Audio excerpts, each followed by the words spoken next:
Mesdames et messieurs, chers amis, l'association Séparim, l'AMJHL, c'est-à-dire l'association montpelliéraine pour un judaïsme humaniste et laïque, et la librairie La Cabale sont heureux de vous présenter ce soir à Montpellier, en exclusivité mondiale, cette rencontre débat sur l'humour juif. Depuis les temps anciens, l'humour juif a servi de soupape de sécurité face à l'adversité. Sa force réside dans sa capacité à transformer la douleur en rire, à défier les stéréotypes et à trouver la lumière, même dans les moments les plus sombres de l'histoire juive. De l'ironie caustique à l'autodérision, chaque blague porte en elle les cicatrices de l'histoire, tout en offrant un espoir et une résilience inébranlables. Comment vous trouvez cette analyse? Bien, pas mal. J'ai mieux encore. L'humour juif est également un art de la subversion, défiant les normes établies, remettant en question l'autorité avec esprit et espièglerie.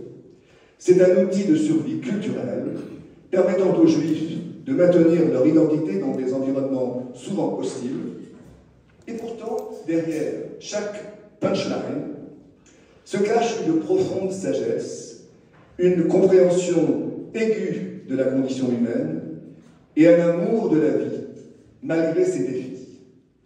C'est cet équilibre entre légèreté et gravité qui rend l'humour juif si captivant et universellement apprécié. J'espère que vous appréciez le style, la pertinence de l'analyse. J'ai aussi une très bonne conclusion.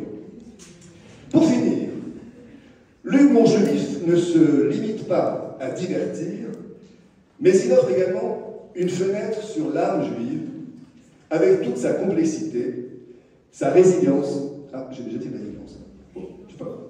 Sa résilience et sa joie de vivre.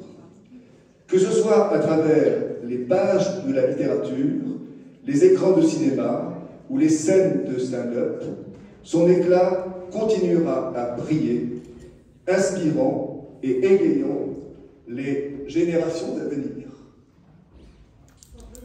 La vérité, mes chers amis, c'est que cette magnifique présentation est largement tirée de la réponse de ChatGPT à ma requête. Et j'avoue que ça m'a un peu découragé. Je me suis dit, comment je vais faire mieux sans y passer trop de temps? C'est pas mal quand même, franchement. Et 10 secondes, 10 secondes, il m'a sorti ça. Alors moi, j'ai trouvé ça. Pour leur 50e anniversaire de mariage, Salomon offre à sa femme un cadeau bien particulier. Une concession dans le très beau cimetière de Jérusalem, Kiryat Shaoul. C'est un beau cadeau parce que je sais, l'expérience, ça coûte bonbon. L'année suivante, il ne lui donne rien. Sa femme s'en étonne. Salomon, tu as oublié notre anniversaire de mariage? Ben non, pas du tout, répond-il. Ben alors pourquoi tu ne m'offres aucun cadeau? Ben parce que tu n'as pas encore consommé celui de l'année dernière. Rien de vaut une bonne blague, n'est-ce pas, pour parler effectivement de l'humour juif. On parle ce soir de l'humour juif, mort ou vif.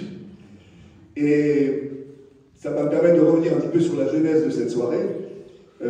Judith Cohen-Solal et Jonathan Ayoun étaient déjà nos invités pour le 4e salon du livre en novembre dernier, le salon du livre des mondes juifs. Ils nous avaient proposé, présenter leur roman graphique Kessel la Tontale, que vous pouvez trouver, il y a encore quelques exemplaires dehors, dans le cadre de l'hommage que nous voulions consacrer à ce grand écrivain, ce grand reporter, cet aventurier, ce résistant, académicien que fut Joseph Kessel. Et puis leur livre, le bouquin de l'humour juif, venait juste de sortir. Et nous n'avions...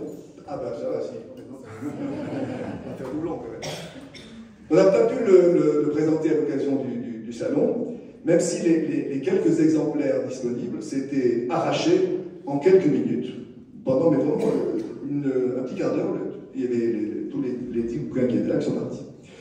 Nous nous étions donc promis de nous retrouver, si possible, sans attendre le prochain salon, qui est quand même dans une perspective lointaine, par exemple au début de l'année 2024.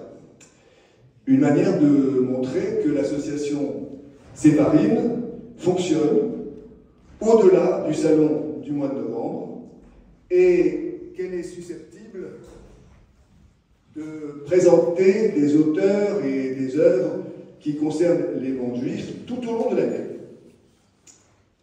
Et voilà-t-il pas que notre ami André Moutot, ici présent, avec sa casquette, il n'a pas de président de la MJHL, nous signale la parution d'un livre de Michel Pieviorka intitulé « La dernière histoire juive » dans lequel il pose la question existentielle « L'humour juif est-il en voie de disparition ?» D'un côté, un recueil de près de 700 pages où les blagues les plus classiques et évidemment indispensables côtoient des citations inconnues d'écrivains ou d'humoristes, dont beaucoup sont des contemporains, qui témoignent de la vitalité du genre, et de l'autre, une réflexion sur les conditions de l'émergence et peut-être du déclin de l'humour juif. La nécessité de débattre était évidente, n'est-ce pas? Contacté, Michel Pieviorka a donné immédiatement son accord. Restait à trouver un titre. On a commencé avec humour juif, toujours vif, point d'interrogation. Ça sonnait bien. Et puis, l'un de nos invités, je crois que c'est Judith qui a dit ça, elle nous a proposé humour juif, mort vif. Alors, ça sonnait nettement mieux. On a fait ça. Et nous voilà donc réunis ce soir pour ce qui fait le sel de la vie, rire ensemble et en même temps s'interroger, réfléchir, discuter, polémiquer. Une belle soirée en perspective. Quelques mots donc sur nos invités rapidement qui vont être interrogés par André Moutot, qui est le président de la MJHL, je vous l'ai dit, et par M. Jean-Jacques Fresco de la librairie La Cabane. Judith Cohen-Solal, elle est psychanalyste, psychologue, clinicienne, spécialiste de la médiation et du dialogue interculturel en milieu hostile. Elle est la conceptrice de Coexiste, je pense que vous connaissez ce logo, une pédagogie contre le racisme et l'antisémitisme en milieu scolaire. Jonathan Ayoun est auteur, réalisateur, essayiste. Il est l'auteur-réalisateur de documentaires qui ont connu un vif succès, dont la série notamment documentaire Histoire de l'antisémitisme de l'Antiquité à nos jours, qui a été diffusée sur Arte, et sur laquelle Judith Cohen-Solal a également participé, largement contribué. Et c'est donc à deux voix, à quatre mains, qu'ils ont publié ensemble quelques ouvrages importants, notamment Les adieux au général, La maison du diable, Zemmour et nous, et donc le roman graphique consacré à Joseph Kessel, L'indomptable, avec les dessins de Nicolas Otero. Troisième plan, l'association Séparim avait déjà reçu Annette Pieviorka dans le cadre du 3e salon du livre des mondes juifs pour son livre Tombeau, un récit de filiation où elle présentait l'histoire de ses grands-parents paternels qui ont été déportés et assassinés à Auschwitz. Elle parlait un peu dans son livre de Michel, et Michel parle un peu de Annette dans son livre. Voilà. Le dernier bouquin de Annette Pieviorka, très bien. Michel Pieviorka est donc sociologue, maître de conférences et docteur en économie de l'Université Paris-Dauphine, docteur en sociologie.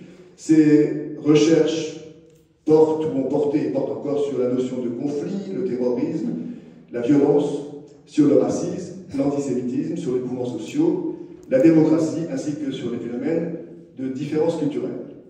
Il a été directeur d'études à l'EHESS, l'école des hautes études en sciences sociales, a présidé l'Association internationale de sociologie de 2006 à 2010. Il appartient depuis 2019 au conseil scientifique de la DILCRA, c'est-à-dire la délégation interne-israélienne à la lutte contre le racisme, l'antisémitisme et la haine anti-LGBT. Il est très présent dans les médias, traduit dans de nombreuses langues, et ses travaux sur les discriminations font autorité. Parmi ses ouvrages marquants, citons L'antisémitisme expliqué aux jeunes, 2014, Les Juifs, les musulmans et la République, écrit avec Farhad Khosrowgalar, j'ai bien dit. Et puis enfin, pour une démocratie de combat en 2020. Voilà. Alors avant de céder la parole à nos invités et nos animateurs, permettez-moi de vous donner quelques informations de première main, très rapidement. Le prochain Salon du Livre des Mondes Juifs aura lieu les 23 et 24 novembre 2024. Je sais, c'est loin, mais ça vous permettra de bien bloquer ces dates dans vos agendas. Et sachez que nous prévoyons déjà un grand hommage au poète, chanteur, écrivain Léonard Cohen, avec un spectacle de chansons de Léonard Cohen, et également un hommage à Franz Kafka pour le centenaire de sa mort, 2024. Plus proche de nous, le dimanche 17 mars, à partir de 14 h, nos amis de l'Institut Maïmonide Averroès Thomas d'Aquin et l'Association des Amis du Jumelage de Montpellier Tibériade vous proposeront une journée d'études consacrée à l'actualité philosophique et politique de Maïmonide, avec deux des plus grands spécialistes francophones de cet immense personnage, Paul Fenton, qui viendra spécialement d'Israël pour cette circonstance, et David Lemler, qui lui aussi enseigne à la Sorbonne. Et permettez-moi enfin de remercier à nouveau nos prestigieux invités d'avoir accepté de venir à Montpellier débattre sur l'humour juif, qui, teinté d'une intelligence vive et d'une perspicacité incisive, a tracé son chemin à travers les siècles, illuminant la culture mondiale de son esprit pétillant et de son ironie mordante. Vive ChatGPT et vive l'humour!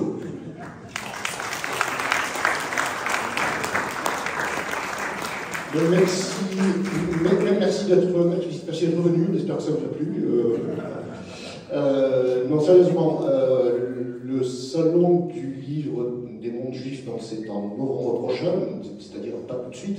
D'ici là, comme l'attente est insupportable, il y a un salon du livre de tous les mondes qui est ouvert toute l'année, qui s'appelle la librairie La Cavale. C'est pas très loin d'ici. Alors, pour celles et ceux qui, par hasard, ne connaîtraient pas la librairie La Cavale, un, c'est la meilleure librairie de Montpellier, évidemment. Deux, c'est une librairie qui a la particularité d'être une librairie coopérative. C'est-à-dire que c'est d'abord une excellente librairie, animée par deux libraires professionnels, mais qui appartient à une coopérative de 440 coopérateurs, dont font partie André Venuto, pas mal de personnalités qui sont dans la salle, et vous aussi, vous m'avez dit, vous êtes coopérateur de la Cavale, voilà.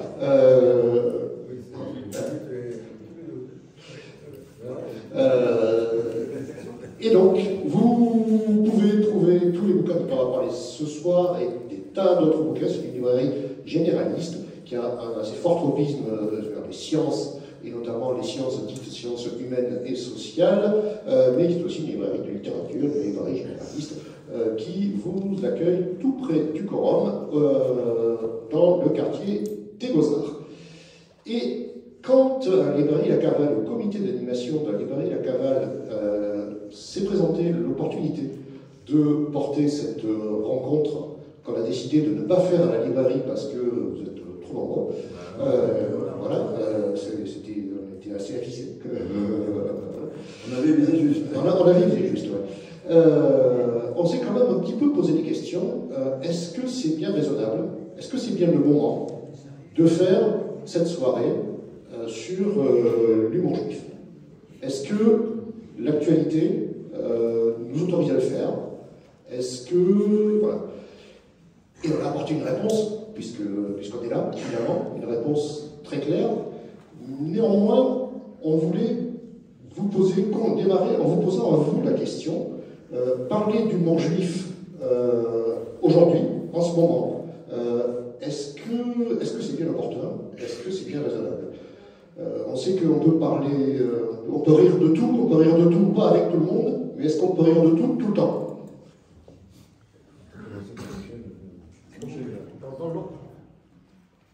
Il ne se presse pas pour répondre, hein, vous avez remarqué. On va essayer de faire des réponses courtes, chacun, comme ça il y aura de la place pour tout le monde. Et d'abord, je voulais faire remarquer que ChatGPT s'inspire de tout ce qui existe. Donc, j'ai retrouvé dans ce qui a été dit tout à l'heure des choses qui sont aussi bien dans le livre de Michel Lorca que dans le nôtre. Donc, c'était très bien. Voilà. Comme quoi, ChatGPT sait faire le mixte entre ce qui existe et considère qu'on peut rire. Alors, bien sûr, on peut rire de tout.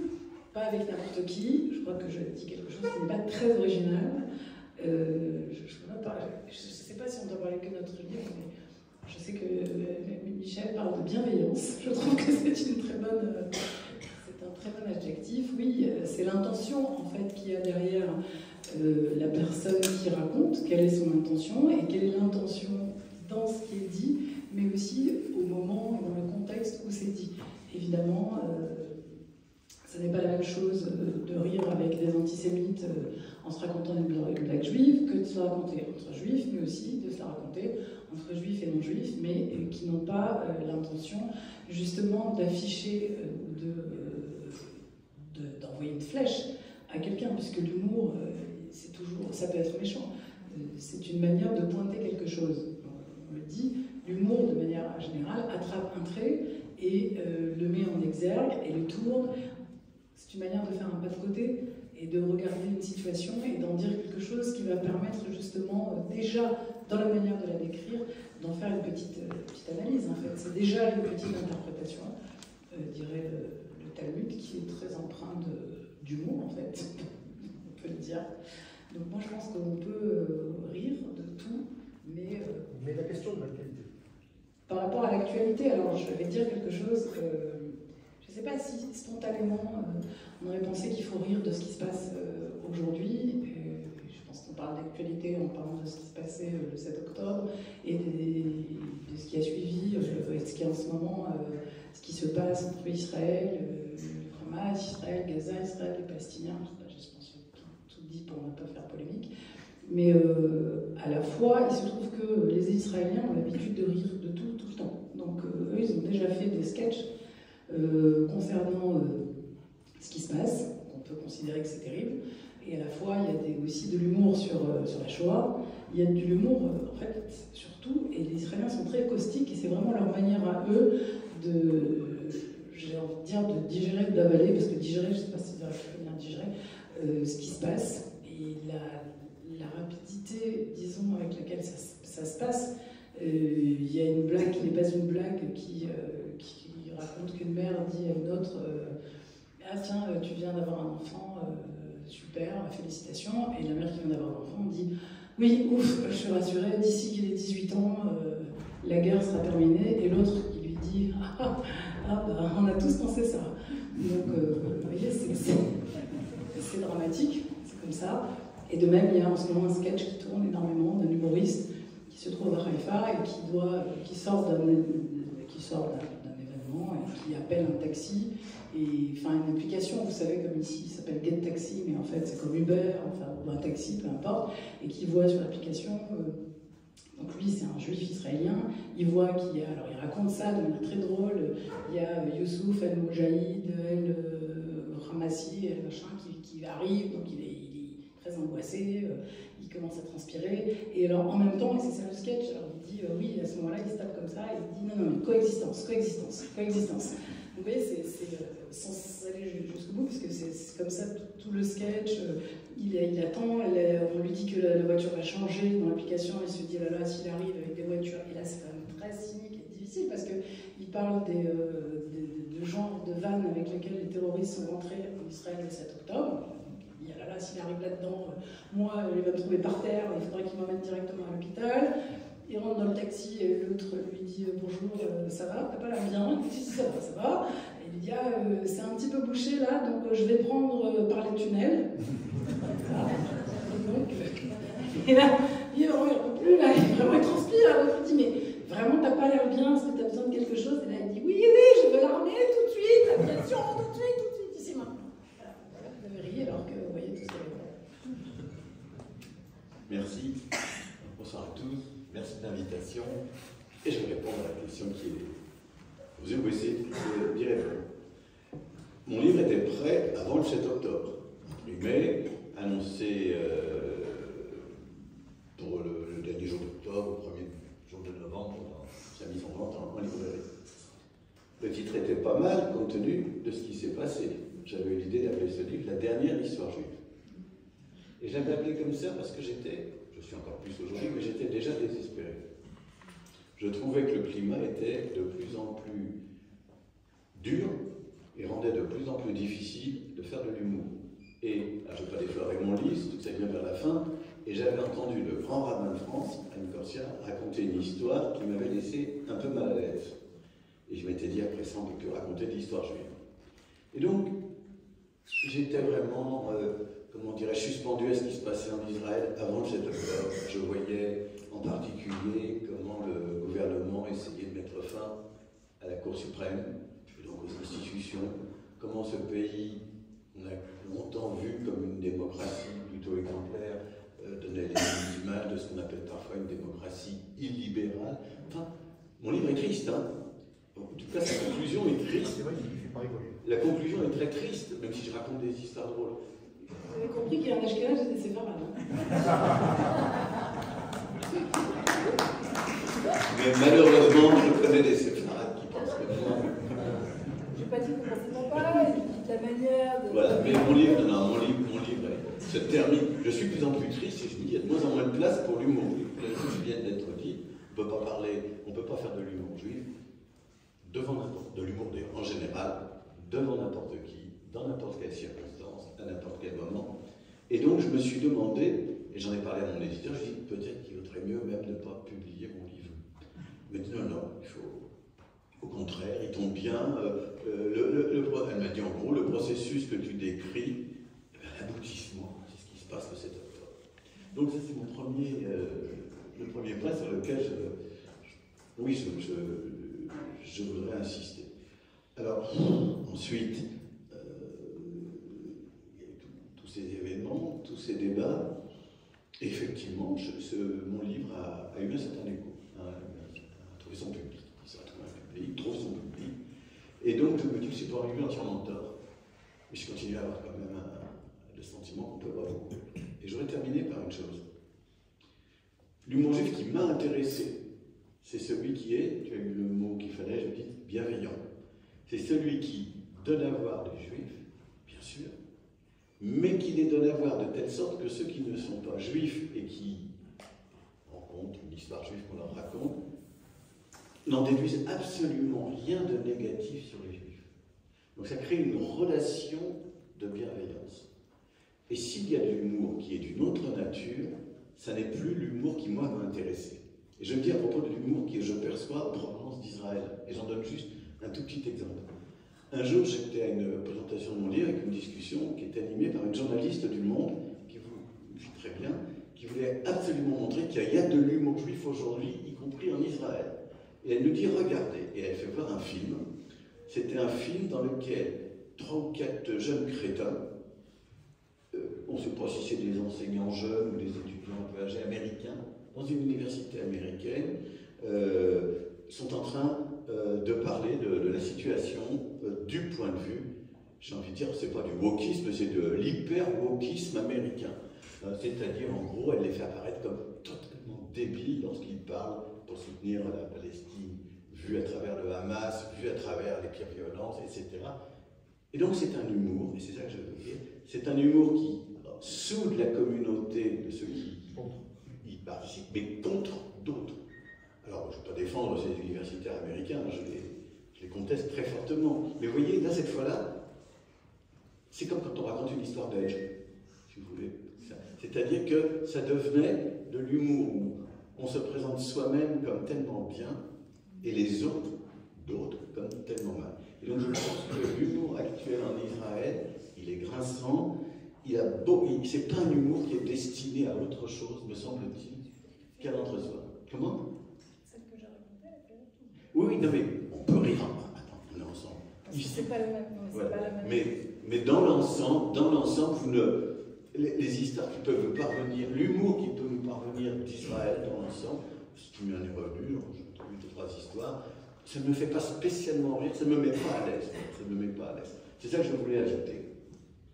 Même. Je voulais juste relancer là-dessus, même celle-là, qui est dans le bouquin Devant le mur des lamentations à Jérusalem, Ariel Sharon, donc ça remonte un peu, reçoit George W. Bush. Ici, vous pouvez dire tous vos vœux.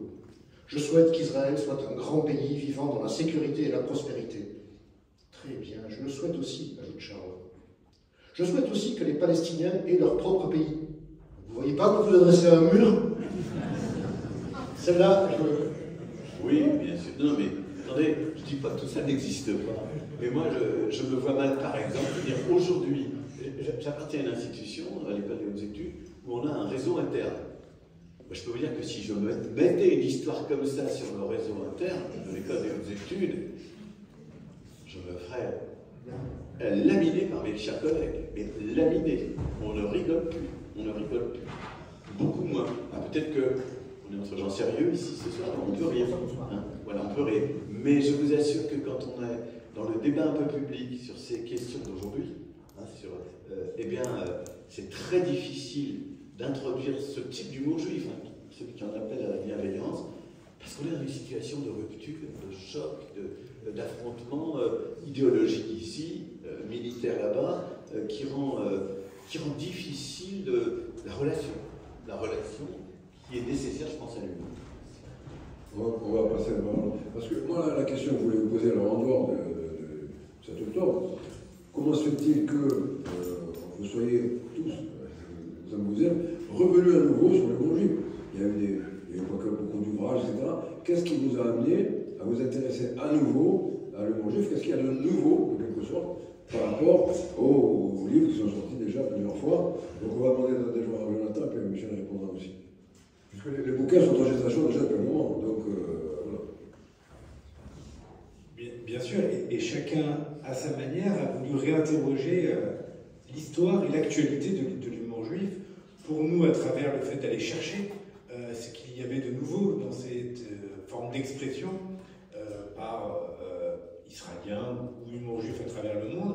Et j'entends bien aussi cette interrogation qui est inhérente dans tous les cas à l'apparition de l'humour juif, qui est celle de est-ce que c'est un rire entre soi ou est-ce que c'est un rire ouvert?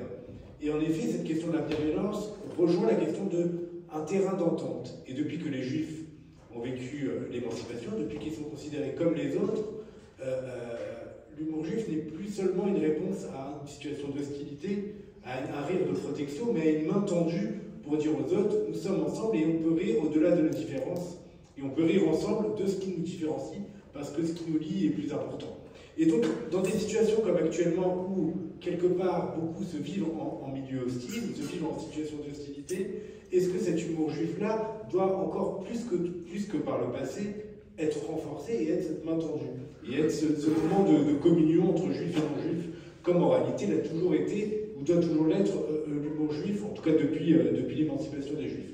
Donc, nous, on s'est posé ces questions-là, on a voulu en effet apporter quelque chose de nouveau avec le bouquin d'humour juif, à la fois en cherchant des auteurs méconnus ou oubliés, mais on aura l'occasion d'y revenir, et également en allant voir donc cette dernière génération d'humoristes. Et donc, les auteurs de la fameuse vidéo dont Michel Dugorka parlait juste avant, Eretz Nederet, et qui sont des auteurs israéliens, sont présents dans le livre. Et il faut remarquer, il faut constater qu'avant le 7 octobre, ils étaient beaucoup plus dans l'autodérision. Et il est vrai que depuis le 7 octobre, leur humour, pour certains de ces Eretz Nederet, leur humour est tourné vers, on va dire, la critique, le soutien à l'action. Quelque part, on peut le blâmer, on peut le comprendre, on peut surtout ne pas le juger, mais si ce n'est qu'on voit une différence dans la forme d'humour qui est pratiquée par ce groupe-là. En revanche, il y a, et heureusement, en Israël, beaucoup d'autres qui pratiquent un humour d'autodérision encore aujourd'hui, et plus encore peut-être depuis le 7 octobre. Il y a les deux phénomènes qui se superposent. Et enfin, il y a par exemple des vieilles blagues, un humour juif qui pouvait nous paraître dépassé, qui pouvait s'appliquer au pogrom, et qui refait surface aujourd'hui, qui est modifié, recyclé, réactualisé. Alors je veux par exemple vous en dire une qui pourrait choquer et va choquer certains, peut-être pas, mais on aura l'occasion d'en parler après. C'est une vieille blague sur les pogroms qui donc a été réactualisée en Israël depuis le 7 octobre, où Moshe rencontre David, et Moshe dit à David, oh là là, moi là, je dors plus avec tout ce qui se passe, le 7 octobre, les bombardements à Gaza, là je dors plus, je fais des cauchemars, on est le 10, 11 octobre, peu importe. Et donc David répond à Moshe, ah bah moi écoute, je dors comme un bébé. Quoi, comment? Mais comment fais-tu pour dormir comme un bébé? Mais c'est honteux, c'est intolérable. Et David répond, bah écoute, si, moi je dors comme un bébé. Toutes les 2 heures, je me réveille et je pleure. voilà par exemple une blague qui n'est pas d'aujourd'hui, qui est du passé, mais qu'on peut réactualiser, réactiver. Voilà ce que je pourrais dire là.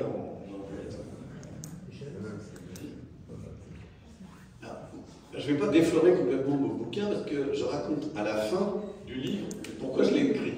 Donc je vous laisse découvrir la chose dans le détail. Mais je raconte quand même l'événement. Je ne vous laisserai pas craquer complètement. Je n'aurais jamais, avant décembre dernier, pas celui-là mais celui d'avant, donc un peu plus d'1 an, je n'aurais jamais envisagé d'écrire un livre sur l'humour juif. Mais alors, quand j'y pense aujourd'hui, c'est quelque chose qui ne m'aurait jamais traversé l'esprit. Et au contraire, j'avais demandé, comme sociologue, à suivre, comme observateur, donc, les débats de la Convention citoyenne sur la fin de vie. Vous savez que pendant 9 week-ends de suite, entre décembre et mars, ou avril, enfin fin mars, des gens se sont réunis, 185 citoyens, tirés au sort, pour en gros discuter de la question suivante. Tout le monde est d'accord pour les soins palliatifs, pour qu'il y en ait plus, pour qu'il y en ait mieux. Mais le suicide assisté, l'euthanasie, là, débat. Je n'entre pas dans la discussion. Et donc ça m'intéressait de suivre cette question. Et cette convention reçoit, pratiquement dans une de ses toutes premières séances, reçoit les grands représentants religieux français. Donc arrive en même temps, à 14 h, un beau vendredi, les leaders religieux, à savoir, rien moins que l'archevêque de Paris, le chef des protestants, le recteur de la Grande Mosquée de Paris, le grand rabbin Chaim Korsia, un chef bouddhiste, je me suis demandé comment on pouvait trouver un chef bouddhiste, mais enfin bon, et un chef orthodoxe, parce que, je dis parce qu'il y a plusieurs églises orthodoxes. Ils arrivent tous ensemble à 14 h, il se trouve que je connais un petit peu le recteur d'un côté de la mosquée et de l'autre côté surtout Chaim Korsia, donc je me dis je vais les saluer. Ils s'entendent bien, ils s'entendent très bien. Et c'est très cordial, on a une demi-heure avant qu'ils commencent leur présentation. Et le climat est tellement détendu que je dis, je ne sais pas ce qu'il me prend, je dis écoutez, vous êtes là, représentants des grandes religions françaises, pour discuter de la fin de vie. Est-ce que vous connaissez l'histoire où des représentants de grandes religions discutent pour savoir quand commence la vie? Alors, l'archevêque ne connaît pas, le pasteur non plus. Et le rabbin, Chaim Korsia, dit ah oui, elle est excellente. Je la raconte. Oui, allez-y, je vous en prie. Alors, je vous la fais courte, mais je raconte l'histoire suivante. Un prêtre, un pasteur et un rabbin discutent pour savoir quand commence la vie. Le prêtre dit, pour nous, catholiques, c'est extrêmement simple. La vie commence à l'instant même de la conception. Le pasteur dit, nous, protestants, c'est différent. La vie commence dès qu'il y a embryon, début d'être humain. Alors on peut discuter, 16 cellules, 32 cellules, mais ça commence là. Et le rabbin dit, nous juifs, c'est tout à fait autre chose. La vie commence quand le chien est mort et que les enfants sont partis. Alors, tout le monde rigole, Le pasteur dit, ah oui, et la belle-mère. Donc, il avait entendu un jour une version où il y avait une belle-mère. Et à ce moment-là, c'est ça la chose qui a déclenché le livre qui nous rassemble ce soir. À ce moment-là, le grand rabbin dit, j'en ai une autre. Alors je laisse imaginer la salle, c'est la scène, vous êtes au Palais d'Iéna, à Paris, au Conseil économique et social, un endroit très symbolique de la République, vous avez les grands représentants des religions, et le grand rabbin raconte une histoire drôle. Alors celle-là, je ne la raconte pas, mais il la raconte, elle est encore plus drôle que celle que je viens de vous raconter, mais elle me met un peu mal à l'aise. Elle me met un peu mal à l'aise parce que dans cette histoire, le personnage juif s'en sort bien et les autres personnages ne s'en sortent pas bien. Et puis les 14h30, on rigole bien, et puis ils vont faire leur audition pour expliquer qu'ils sont pour les soins palliatifs et contre toute forme d'aide active à la mort de la famille. Et là, je me suis dit, mais qu'est-ce qui se passe? Pourquoi cette histoire me met mal à l'aise?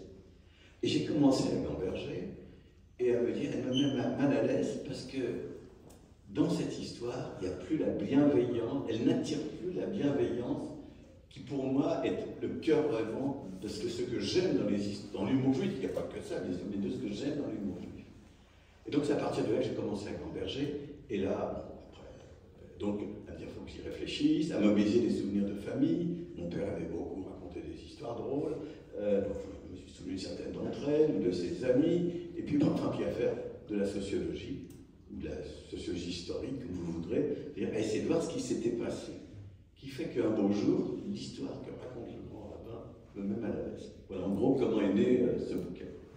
Je pourrais vous raconter tout à l'heure, si ça vous amuse, la suite avec le grand rabbin. Quelque chose en Si je comprends bien, la première fois que vous avez entendu une histoire juive d'un grand rabbin très séfarade, ça ne vous a pas fait rire. C'est parti. Les hostilités sont ouvertes. Oui, Alors, on revenir sur l'histoire. Voilà, on parle du monde juif, là, mais depuis bon, quand même, on l'a pas défini. Alors, vous avez commencé. On a plein de petites questions pour un peu essayer de forcer la bête. Déjà, si je vous ai bien lu, l'humour juif, c'est quand même plutôt un humour ashkénaze. Je ne dis pas ça pour mettre le bazar, mais quand même. C'est un humour du shtetl, c'est un humour. Voilà. Est-ce qu'il existe. Alors, on va vous poser une question sérieuse. Est-ce qu'il existe un humour séfarade? Sans plaisanter, je dis. D'abord non, et bien sûr oui. Ok, merci. Mais écoutez, de toute manière, c'est une vieille histoire entre les ashkénazes et les séfarades. Et il y a une histoire qui dit, il y a dans le bouquin, séfarade, c'est histoire, enfin séfarade, puisque c'est par thème, il y a ashkénaze, et puis il y a ashkénaze versus séfarade, et séfarade versus ashkénaze. Il y en a une qui est dans les deux, et c'est celle qui dit, qu'est-ce qu'un ashkénaze? Mais vous pouvez mettre séfarade à la place. Deux points, le meilleur ami des juifs. Ça, c'est ce qu'a pensé les uns des autres. Après, il y a évidemment cette idée, mais il se trouve que, puisqu'on parlait d'Israël tout à l'heure, Israël c'était très, je dirais presque caricatural, puisque l'humour juif séfarade a été d'abord, dans un premier temps, un humour, c'était surtout par film, par sketch d'ailleurs, d'Ashkénazes qui alors se moquer entre guillemets, ou en tout cas parler des séfarades de manière drôle. Et puis au moment où ce sont les séfarades, et notamment Zeev Revar, qui est un très grand humoriste séfarade, plutôt d'Afrique du Nord, donc du Maghreb, du Maroc, eh bien ces films ont été extrêmement méprisés, dénigrés, et puis finalement il a fait une fois un film qui n'était pas drôle. Il a été éreinté par la critique israélienne, et puis il a été dans un festival au Canada, il a reçu le premier prix, et là, quand il est revenu, il a commencé à être reconnu. Donc c'est une vieille histoire, dans tous les cas, ça c'est une vieille histoire juive, qui a un rapport qui dit que quand même, les séfarades, ok, mais quand même. Alors oui, il y a de l'humour, mais quand même, est-ce que c'est pas plutôt du comique plutôt que de l'humour? Est-ce que c'est pas moins fin? Est-ce que c'est pas du comique troupier? Alors ça, on l'entend évidemment. Moi je me fais pas, moi je suis un peu, j'ai aussi des origines un peu ashkénazes, donc voilà, je ne suis pas en train de chercher à tirer la couverture, mais voilà, la question, elle recouvre un fait sociologique, on va dire, puisqu'on a vécu chez les Morca, qui est plus important que qu'en soi, juste savoir s'il y a du humour ou pas juif séfarade. Il se trouve qu'en France, par exemple, depuis l'arrivée des Juifs d'Afrique du Nord, eh bien, il y a pas mal d'humour juif qui est plutôt de l'humour séfarade, et il se trouve que cet humour est quand même très accessible et fait rire énormément de gens, bien au-delà des juifs. Si l'on pense au grand pardon, mais ça c'était encore fait par un ashkénaze. Mais par contre, la vérité si je mens, le grand pardon, c'est Arcadie. D'ailleurs, c'est marrant parce que je pensais, la vérité si je mens, ouais, c'est un juif d'Algérie, c'est pas pareil. Donc, des Français, c'est pas des blagues. Et donc, après, il y a la vérité si je mens, et puis il y a Gad Elmaleh, et puis il y a Eli Kakou, et ces gens-là qui disent ça et qui évidemment dépassent le public juif. Donc oui, et en même temps, bah, c'est pas, il faut toujours se battre un petit peu pour en parler. Et alors, c'est que vous faites dans votre bouquin une différence, même chez les séfarades, il y a des différences. Puisque vous faites un paragraphe spécial pour les Tunisiens d'études. Il y en a quelques-uns dans la salle, ils ont droit à un paragraphe pour eux, rien que pour eux. J'ai eu les mêmes remarques à ma gauche pendant l'écriture du livre. Non, parce que dans tous les cas, il n'y a pas un humour juif, il y a des humours juifs, et donc il n'y a pas un humour séfarade, il y a des humours séfarades. Et plus que sur la question des origines, c'est-à-dire sur la différence entre l'humour séfarade, marocain, tunisien ou d'Algérie, parce qu'on ne dit pas d'Algérien, ou d'Algérie, au-delà de ça, en réalité, la vraie différence entre les humours séfarades français et l'humour séfarade israélien, par exemple, chacun a vraiment une grande particularité, mais l'humour séfarade français, il est difficile à situer. Peut-être qu'on pourrait dire que le premier, et qui n'est pas défini comme un auteur d'humour séfarade, or il l'est, c'est Albert Cohen, et c'est dès les années 30, donc c'est bien avant l'arrivée massive des Juifs d'Afrique du Nord. L'humour séfarade et l'humour juif, dans tous les cas, c'est une bien plus ancienne histoire, puisque le premier texte, au-delà des textes religieux, le premier texte attestant d'un humour juif date du XIIe, XIIIe siècle et d'un auteur qui s'appelle Yehuda al-Arzizi, un texte qui s'appelle Tachémoni, qui est un premier texte d'ailleurs de blasphème, on pourrait dire, qui se moque de la religion, des textes religieux et de la communauté juive dans l'Espagne médiévale dans laquelle il circulait. Après, c'est un fait, et c'est un fait incontestable, que l'humour ashkénaze a été la source majeure de l'humour juif à partir du XVIIIe, XIXe siècle. Et que particulièrement la littérature ashkénaze, la littérature yiddish, a été une source fabuleuse pour nourrir ce qu'est l'humour juif. Et que même la langue yiddish, par la manière dont elle s'est déployée, dont elle a évolué à travers les siècles, est devenue la langue de l'humour, la langue de l'humour juif. Il y a par exemple Isaac Bashevis Singer qui disait une phrase très drôle en disant cet auteur en langue yiddish a beaucoup de génie, beaucoup de talent, parce que écrire en langue yiddish sans humour, il faut avoir beaucoup de talent. Voilà comment même la chose est retournée.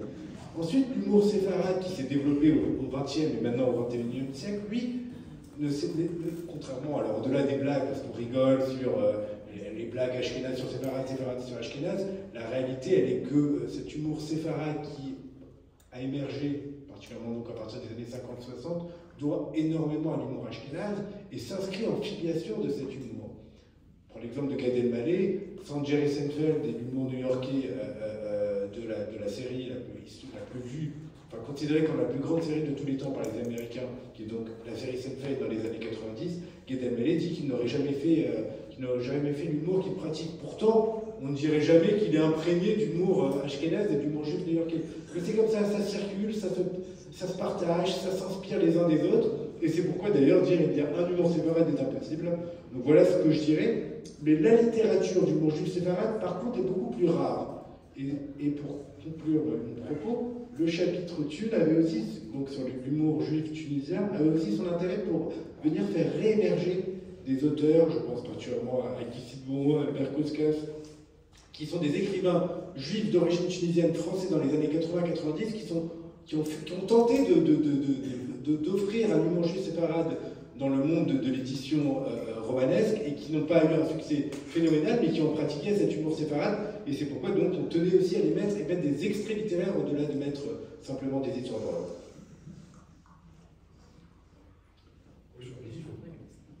Alors je vais d'abord dire que l'humour, enfin que les juifs séfarades, en France, ont sauvé l'humour juif qui aux États-Unis déclinait parce qu'il n'y avait pas de séfarade. Je tiens à le dire. Donc, alors qu'est-ce qui s'est s'est passé, et c'est ça que je veux insister. En fait, moi, ce qui m'a intéressé, c'est un type d'humour particulier. C'est pas l'humour juif en général. Votre livre commence en citant la Bible, je crois, ou assez tôt. Bon. Donc, non, ce qui m'a intéressé, c'est ces histoires drôles que l'on raconte devant des non-juifs. Ça peut être aussi des films, mais que l'on raconte devant des non-juifs en s'assumant comme juifs. En s'assumant comme juifs. Alors, avant, et depuis longtemps, il y a des gens très drôles chez les juifs. Je me souviens d'un film hallucinant de Mel Brooks, dans lequel le shérif parle yiddish. Formidable. Simplement, si vous n'êtes pas un peu connaisseur, vous ne rigolez pas. Il faut savoir que, voilà. Et je vous dirais qu'en France, Pierre Dac et Francis Blanche, parfois, ça marche un peu comme ça aussi. Mais il faut le savoir, il faut le sentir. Et donc, qu'est-ce qui s'est passé? Dans les années 60-70, aux États-Unis, et à peu près en même temps en France, peut-être avec un certain décalage, apparaissent ces histoires dont je vous parle, c'est-à-dire des histoires où des juifs comme tels se présentent et font rire un public bienveillant, on y revient, parce qu'ils apportent quelque chose. C'est l'époque aussi où on découvre cette littérature yiddish. Après tout, quand on raconte des histoires drôles en yiddish, peut-être ça ne fait rire que ceux qui parlent yiddish. Il n'y a pas beaucoup de non-juifs qui parlent yiddish. Je me souviens quand j'étais gamin, mon père, avec 2 ou 3 amis, parfois, se mettait autour d'un vieux tourne-disque et écoutait des sketchs de, tu m'as rappelé le nom tout à l'heure, de Gad... Non, les sketchs, ils sont 2, les sketchs... Zigal et Schumacher. Zigal et Schumacher, qui sont, à mon avis, assez grossiers, assez lourdingues, etc. Mais ils étaient pliés en 2 de rire. Moi qui ne parlais pas un mot yiddish, je ne comprenais pas, donc je ne riais pas. Donc si vous voulez, c'était vraiment l'entre-soi. Et puis arrive Woody Allen, et puis arrive Philippe Roth, et arrive De Funès, même en France, je veux dire, bon, et donc Gérard Louis. Et donc dans l'espace public, s'ouvre un espace, s'ouvre la possibilité de faire rire avec un certain type d'humour. C'est ça qui m'a frappé. Et je pense, et c'est le mouvement que j'ai suivi pour réfléchir à tout ça, je pense que tout ça se met en place dans un contexte très favorable. L'image d'Israël est bien plus positive que ce qu'elle est devenue ensuite. C'est des moments aussi, parce que contrairement à ce qu'on croit, la Shoah, les gens ne l'ont pas découvert tout de suite, les opinions publiques en dehors du monde juif. C'est le moment aussi où on prend conscience de ce qu'a été la Shoah. Le mot Shoah, vous savez, il n'était pas utilisé avant Lanzmann, en 1985. Le mot Holocauste qu'on nous a proposé à un certain moment, il a été popularisé aux États-Unis par une série télévisée vers la fin des années 70. Enfin, et donc, ça sidère tellement que ça crée de la bienveillance aussi, quand on découvre ça. Enfin, pour tout un ensemble de raisons, je ne vais pas être trop long, mais l'espace s'ouvre pour la bienveillance, pour que des juifs fassent rire en tant que juifs, des gens qui ne sont pas forcément juifs. Et puis à partir des années 90, cet espace, au contraire, fin des années 90, ça va se refermer. C'est un peu ça moi, qui m'a intéressé, et c'est en ce sens que les séfarades venus d'Afrique du Nord, avec la décolonisation, ont donné à la France ce souffle nouveau. Donc merci, chers amis séfarades. Rappelez que Gad Elmaleh s'est beaucoup inspiré, franchement c'est un peu mesquin.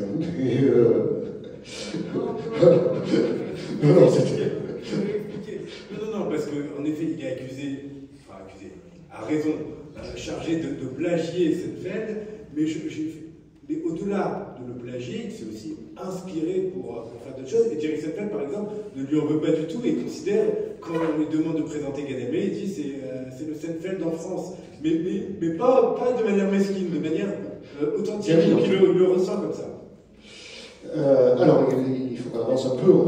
Allez-y, je vous en prie. On peut dire que Licago, par exemple, ne s'inspire pas de bien sûr. Il a vraiment un humour très particulier qui n'est pas inspiré de ça. Mais il y a aussi différentes manières.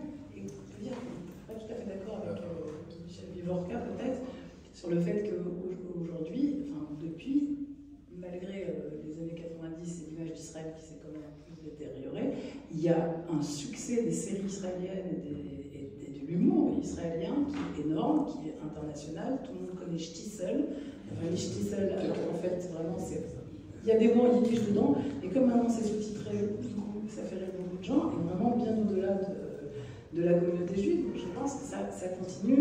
The Marvelous Mrs. Maisel, par exemple, aux États-Unis, il y a un succès extraordinaire qui arrive même jusqu'ici. Ce sont des œuvres qui font vraiment rire, pas que des juifs. Donc je pense que voilà, ça vient un peu contredire ce que dit. Alors, vous avez parlé d'Elie Gabou, celle-là n'est pas de Madame Sarfati, mais elle est sur la couverture de votre bouquin. Comment fait une mère juive pour changer une ampoule? C'est pas grave, mon fils, je vais rester dans le noir. Alors, justement, vous êtes psychanalyste, je crois. Ça tombe bien, est-ce que je peux vous parler de ma mère? Vous l'avez bien connue, je crois. En tout cas, vous en parlez merveilleusement bien. Et vous aussi, d'ailleurs. Il y a une partie uniquement pour les psys. C'est sur les psys. Mais il y a surtout une partie, sur ma psy aussi, je vous assure. Et alors que ma mère était une bonne chrétienne, catholique pratiquante, très pratiquante, et pourtant, vous en parlez très très bien. Et du coup, ma question, c'est est-ce qu'une mère juive réglementaire est forcément de confession israélite? C'est à ça que j'ai pensé tout à l'heure, quand Michel parlait. Au fond, quand il parle de Philippe Roth et de Woody Allen, ce qui rend quand même la chose très universelle, c'est que tous les deux, ils parlent beaucoup de leur mère, de leur famille. Philippe Roth énormément, de sa mère, de son père, de sa Yiddish Shalom. Donc la mère juive, évidemment, c'est un concept qui dépasse largement le fait d'être ou de ne pas être juif, mais peut-être que c'est une capacité à un moment donné d'attraper justement les traits de cette relation tellement complexe entre une mère et son fils, et par ailleurs une mère et sa fille, parce que ça n'est pas complexe. Alors ça a l'air un peu moins fusionnel, mais ça l'est certainement pas moins, et au moins aussi complexe. Donc oui, il y a des chapitres sur les mères et les filles, sur les belles-filles, sur les belles-mères, parce que tout ça, ça vraiment, on peut dire que ça parle à tout le monde. Et juste sur une petite blague sur les psychanalystes, il y en a une que j'aime beaucoup.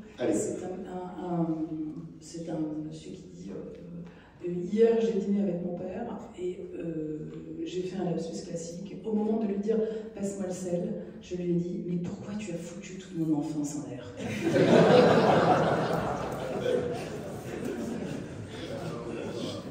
Oui. Ah, pardon. Chacun son micro. Moi, je vais dire un mot des mères juives aussi. Alors, je ne suis pas sûr que le personnage de la mère juive préexiste aux années 60. Mais là, c'est vous qui me le direz, parce que bon, je pense que la mère juive est plutôt, donc je vais nuancer mon propos pour éviter les chocs trop brutaux, la mère juive est plutôt une invention des années 60-70 aux États-Unis, puis en France. Et pourquoi? Parce que je pense que la mère juive, c'est ce personnage qui surgit quand ce monde juif qui s'ouvre donc, et qui communique avec le reste de la société, est saisi par la modernité, du féminisme, des changements culturels, de la contre-culture, etc. Et que la mère juive, elle est ce moment où s'entrechoque, si vous voulez, je vais le dire d'une drôle de manière, la tradition et la modernité. Le féminisme, peut-être pas le shtetl, mais presque. Et donc, ces personnages, à la Philippe Roth ou à la Woody Allen, qui sont tourmentés par le sexe et qui comment dirais-je, mettent en cause les mères juives, me parlent beaucoup de ça, je trouve. De cette difficulté à être dans le respect de la tradition et dans la modernité. Voilà. Et donc, je pense que c'est un genre qui est apparu à ce moment-là. Je vous rappelle qu'il y a eu ce livre extraordinaire qui s'appelle « Comment être une mère juive en 10 leçons », qui date à peu près de ces années-là. Et donc voilà, donc je crois qu'il y a un phénomène intéressant, et je me demande si la mère juive existe encore, un peu comme je me demande si la belle-mère existe encore. Mais je serai très prudent. Pour recueillir vos témoignages. Oui, non, simplement, avant de terminer un peu là-dessus, dans votre livre, vous parlez, Michel, de vos relations un peu difficiles avec le CRIF, ce qui montre d'ailleurs la diversité du monde juif, puisque, en fait, vous êtes expliqué un petit peu avec lui sur notre question. Donc, pour les quelques goïs qui se sont poussés dans la salle, le CRIF, c'est le comité représentatif. Conseil représentatif des institutions juives de France, et en fait, il y a tout un chapitre sur, je crois, à propos de vos bouquins, qui a créé quelques difficultés. Alors voilà, maintenant, est-ce que c'est toujours le cas? Est-ce que ça s'est amélioré? Est-ce que, voilà. Alors là, il n'y a plus d'humour, hein, un instant. On parle d'autre chose, donc j'ai quand même vous répondre. En 2006, 2006, je publie le fruit d'une énorme enquête sur le terrain. Vous savez, il y a beaucoup de recherches sur la question de l'antisémitisme. Mais je crois que la recherche dont je vous parle, c'était la seule qui soit allée voir ce qui se passait dans des milieux catholiques intégristes, dans des milieux musulmans, dans des universités. On ne parlait pas encore d'islamo-gauchisme, mais enfin c'était un peu déjà dans l'air, etc. Et c'est la Fondation antisémite. Et ça s'appelle la Vous êtes venu Fondation présenter à Montpellier à ce moment-là. Et j'étais venu ici en ici avec Maïmonide. Bon, mais c'est un livre qui est assez médiatisé, et en particulier le jour où il sort, Libération fait sa une, avec le met sur la une du journal, et en plus en parle et me fait un assez grand entretien. Et au passage, parce que c'était pas vraiment central, au passage, j'ai le malheur de dire quelque chose comme si le CRIF, donc l'organe qui représente les institutions juives de France, si le CRIF cessait de demander aux Juifs de France de soutenir inconditionnellement la politique du gouvernement israélien, peut-être qu'il y aurait moins d'antisémitisme en France, tout simplement parce qu'on ne demanderait pas aux Juifs de France d'être comptables de ce que fait le gouvernement israélien. J'arrive au bureau vachement heureux, la Libération sous le bras, le téléphone sonnait, je réponds, c'était le patron du CRIF. J'ai envie de vous dire qu'il m'a engueulé, je veux dire en yiddish comme un gros bénite. S'il y en a quelques-uns parmi vous, un juif un peu grossier, un peu. Voilà. C'était d'une violence inouïe. On a discuté, au bout d'un moment, je lui ai dit écoutez, si vous arrivez à me démontrer de façon un peu pertinente qu'une fois, vous avez fait autre chose que demander à ce que les juifs de la diaspora soutiennent inconditionnellement le gouvernement israélien, je ferai amende honorable publiquement. Alors on se dispute, il raccroche, et puis il me rappelle une demi-heure après, et il me propose de prendre un petit déjeuner avec lui. Enfin, mais ça a été extrêmement violent, et pendant toute cette époque, on a boycotté mon livre de ce côté-là. On a demandé à des gens qui m'avaient invité à faire des conférences. Si vous avez demandé ici d'annuler la conférence ce soir, parce que j'aurais dit quelque chose qui ne plaisait pas au CRIF. J'ai eu des événements de ce genre. Bon, aujourd'hui c'est fini, et j'ai envie de dire, c'est peut-être un effet aussi de l'évolution de la politique israélienne et de ce qui se passe actuellement à Gaza. C'est-à-dire qu'aujourd'hui, je pense que c'est compliqué, hein, je le dis avec beaucoup de prudence, je pense que le monde juif se serre plus les coudes qu'avant, parce que l'antisémitisme flambe, mais qu'en même temps, les organisations responsables du monde juif font attention à ne plus soutenir inconditionnellement la politique israélienne. Et donc, on est dans une drôle de période. Voilà un peu, excusez-moi, là c'est une sorte de l'humour, donc j'ai promis en plaisant. Voilà, comme ça, on va revenir à l'humour peut-être justement à propos d'humour juif et d'antisémitisme. La blague qui est sur la couverture de votre bouquin, je tiens beaucoup à ma montre. C'est mon grand-père qui me l'a vendue sur son lit de mort. Cette blague-là, elle fait rire les juifs. Je suis sûr que dans un congrès d'antisémites, elle fait hurler de rire. Est-ce que... comment c'est un peu de la nitroglycérine, l'humour juif, dans ces conditions-là? Oui, la question de la confusion entre la blague juive et la blague antisémite, on pourrait y répondre en effet en disant est-ce que l'intention de l'auteur est bienveillante ou non? Ça, c'est une évidence. Est-ce que celui qui la raconte, c'est pour rire du préjugé ou pour rire des juifs? Bon, une fois qu'on a dit ça, c'est important, ça permet de répondre à la question, ce dont parlait Judith au tout début. Oui, on peut rire de tout, mais pas avec n'importe qui. Il n'empêche qu'il y a une forme de responsabilité à pratiquer l'humour juif. Dans le sens où on peut se dire cela peut être récupéré. Il peut y avoir un usage pervers de l'humour juif. Est-ce que pour autant il faut y renoncer? Bien sûr que non, sinon l'humour juif à travers les siècles n'aurait pas existé. Donc le fait qu'il y ait une récupération de l'humour juif, c'est comme un cercle un peu à la fois vertueux et vicieux, puisque dans tous les cas l'humour juif lui-même s'est nourri des accusations qu'on a mises sur la tête des juifs pour les déconstruire, pour pouvoir relever la tête justement et pour ne pas se laisser écraser. Donc l'humour juif s'est construit aussi en brillant des préjugés. Donc après qu'on vienne l'utiliser pour nourrir les préjugés, c'est on va dire le revers de la médaille. Et toute l'histoire de l'humour juif est marquée par cela. Alors, on parlait beaucoup des années 60 et de l'apparition de la mère juive dans les cultures populaires américaines avec Philip Roth. Je rappelle que son livre, Portnoy et son complexe, sorti donc à la fin des années 60, a été qualifié par un grand philosophe israélien, qui était un excellent philosophe israélien, Gershom Scholem, mais qui pour le coup a été un très mauvais analyste, en qualifiant le livre du livre que tous les antisémites appelaient de leur vœu. C'est-à-dire que l'humour juif, quand il va loin, quand il vient ouvrir une nouvelle dimension et créer un nouveau lieu de terrain d'entente pour rire, il fait peur. Il fait peur aussi aux juifs, parce qu'à ce moment-là, on a peur qu'il soit mal reçu. Et donc son livre, Portnoy et son scandale, Portnoy et son complexe, a fait scandale, bien sûr, pour l'usage de termes outranciers ou pour le côté scandale sexuel, mais en réalité, le vrai scandale qui était derrière, c'était est-ce qu'on peut rire des juifs et de leur peur de l'antisémitisme? Parce que c'est ça le vrai sujet de Portnoy et son complexe. Et Philippe Roth lui a dit, lui, on peut rire de tout, même de la peur de l'antisémitisme. Et à ce moment-là, ça a été très mal reçu, notamment par beaucoup de rabbins, les rabbins américains à la fin des années 60.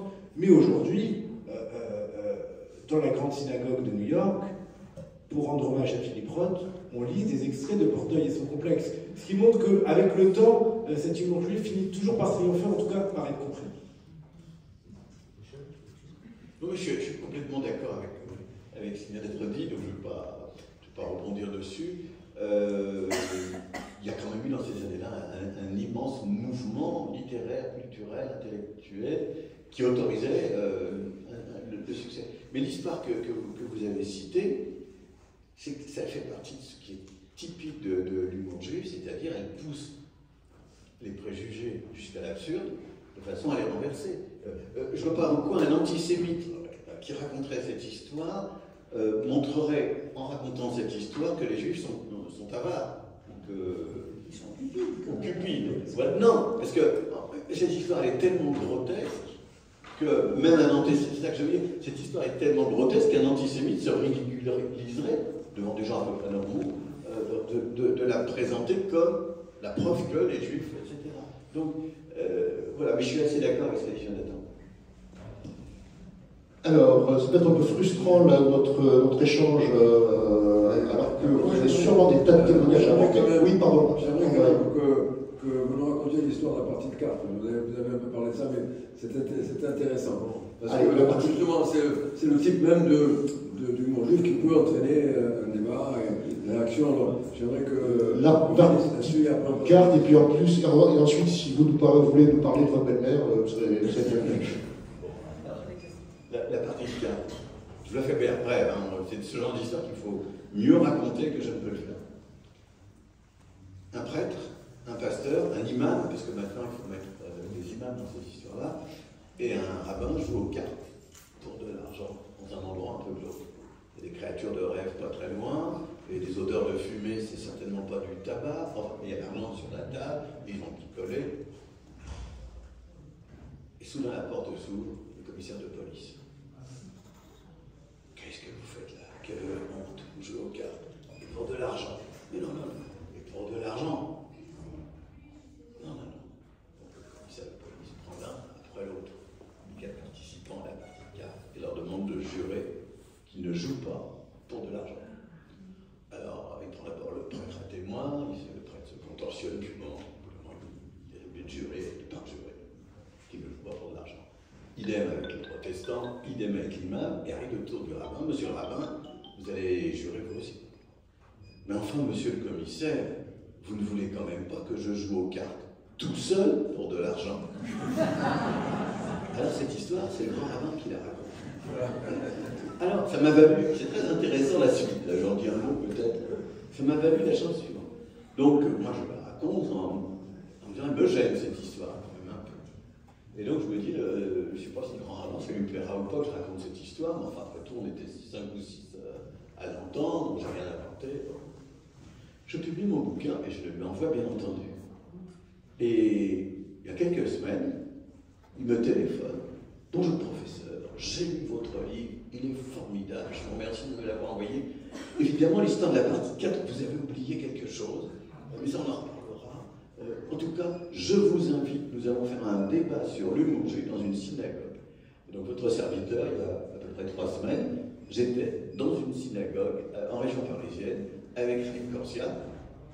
J'ai passé un moment de rêve pendant 1 heure à parler d'humour juif, et il m'a apporté une explication un peu autre de la façon dont moi j'interprétais cette histoire. Ça ne m'a pas convaincu, mais ça fait rien, j'ai passé un très bon moment avec lui. Donc voilà, ça m'a valu ce livre. Hélas, pas assez. Bon, On ne s'enrichit pas, vous savez. on va essayer de passer un peu la parole à la salle. Alors, des questions, des interventions, des blagues juives à raconter,